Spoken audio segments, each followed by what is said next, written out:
Hello বন্ধুরা, আপনারা সবাই কেমন আছেন? আশা করি সবাই ভালো আছেন।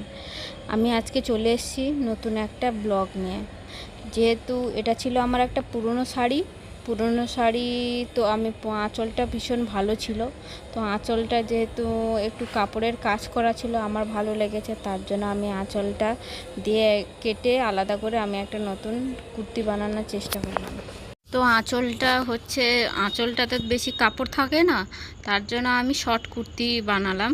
তো এই শর্ট কুর্তি বানানোর জন্য আমি সামনের দিকটা ভি গলা নিয়েছি আর পেছনের দিকটা নর্মাল সিম্পল ছোট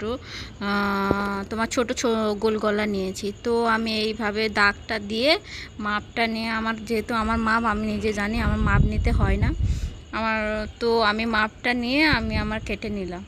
কাটার পরে এই যে গলাটা কেটে নিলাম। পেছনের গলাটা আগে কেটে নেব, তারপরে আমি সামনের গলাটা কাটবো। পেছনের গলাটা কেটে আমি কাপড়টা আলাদা করে দিলাম, তারপরে সামনের গলাটা কাটলাম। এই দেখুন, আমি গলাটা কেটে নিলাম।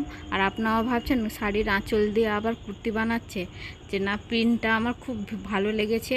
তো প্রিন্টটা কালার বলুন আর ফুল টুল আমার ভীষণ ভাল লাগে, তার জন্য আমার প্রিন্টটা ভাল লেগেছে। তার জন্য এবার সিম্পল হয়ে যাবে বলে আমি তার জন্য কি করলাম, যে লেসটা একটা সুতির লেস ছিল আমার কাছে, তো ছোট লেস আমি বসিয়ে নিলাম। এই যে গলাটা তৈরি করে নিলাম, তারপর পেছনের গলাটাও আমি বসিয়ে নিয়েছি। তারপরে এইভাবে আমি অ্যাটাচ করে দিলাম, অ্যাটাচ করে সেলাই করে দেবো।